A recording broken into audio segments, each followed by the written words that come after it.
I'm sure most of you are familiar with the situation when you walk into a room and then you stare into the wall and then you think, why did I walk into this room?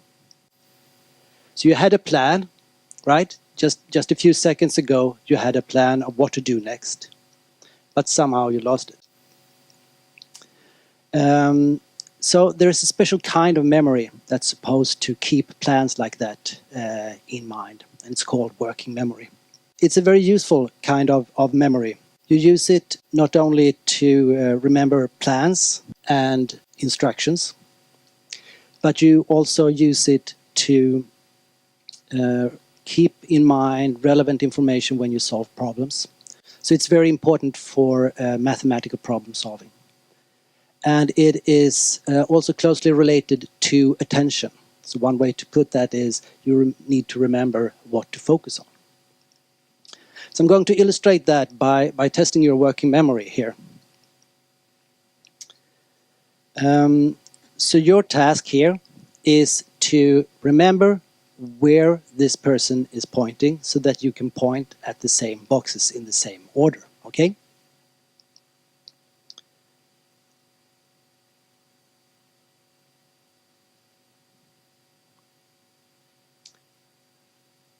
Okay, so now you're keeping information in working memory, 4 positions, so that you can do something based on that information, right? Easy enough. Let's have another one. So the same task, remember where this person points.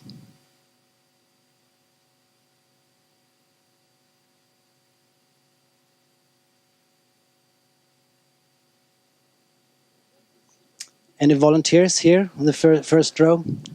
So that's a bit harder. So this illustrates the key problem here. And the key problem is that working memory is limited. The capacity to store information is limited. And if I were to test you, you would remember roughly 7 items here.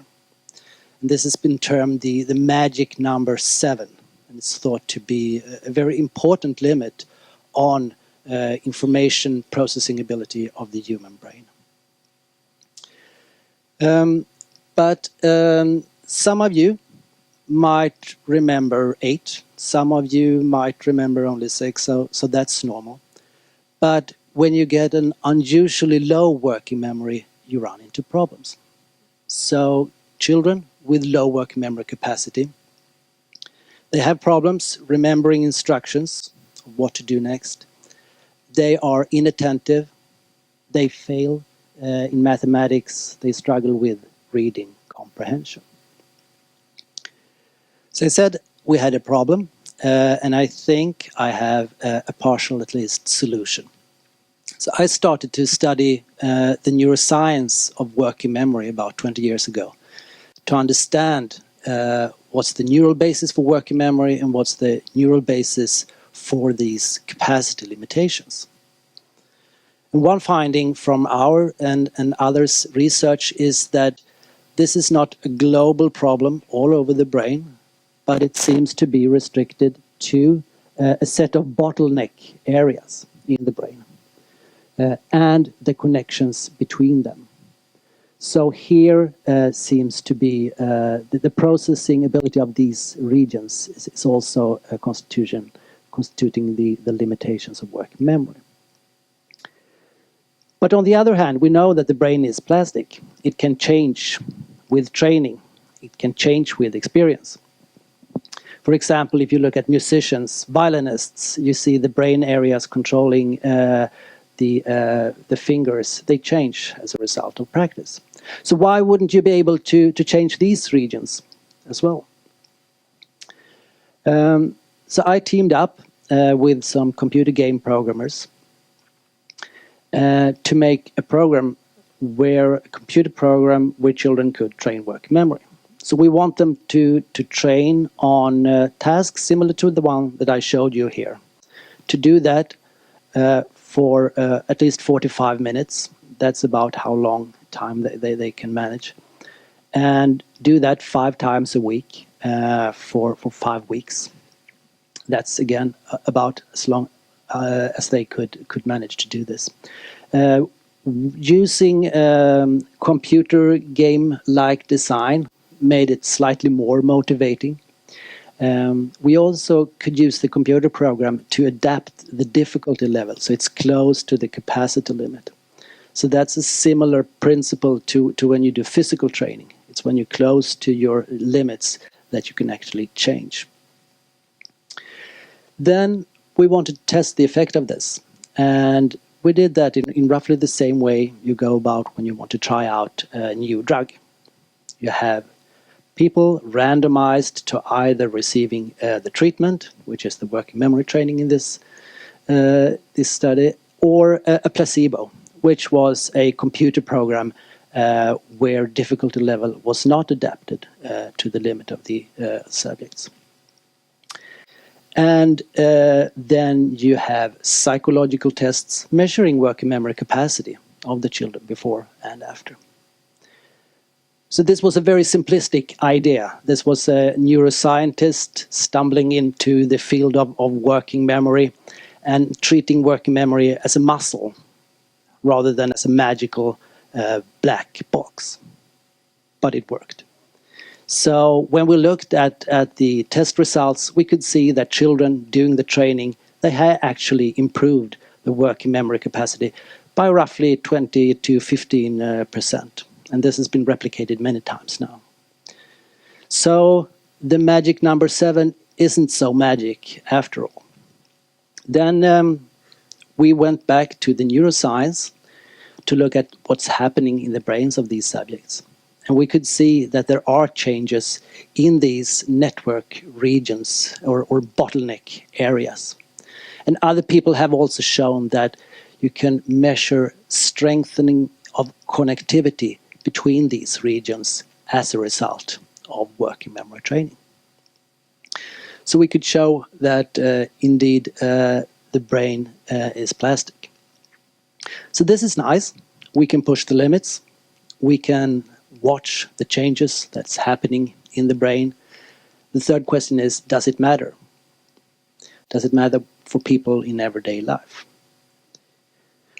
One thing that does matter is remembering plans and instructions. And we and others have now actually measured how long instructions can a child keep in mind and perform accurately. And does it change? And it does. So children going through the working memory training, they can now remember longer instructions. Another way to look at usefulness is actually asking parents and teachers about symptoms in everyday life, the behavior of the children in everyday life, about inattentiveness and if they can follow instructions. And here we're looking at 13 studies that did that. So they get inattentive symptoms in the group doing the training and how that changes, and in the control group and how that changes, and then comparing them. If there was no effect at all, you would see a little green dot precisely at the line here.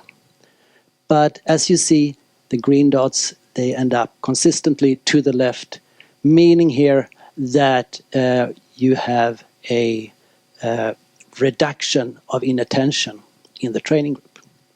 And if you add this up, you can see that this reduction is around half standard deviation, which is pretty good.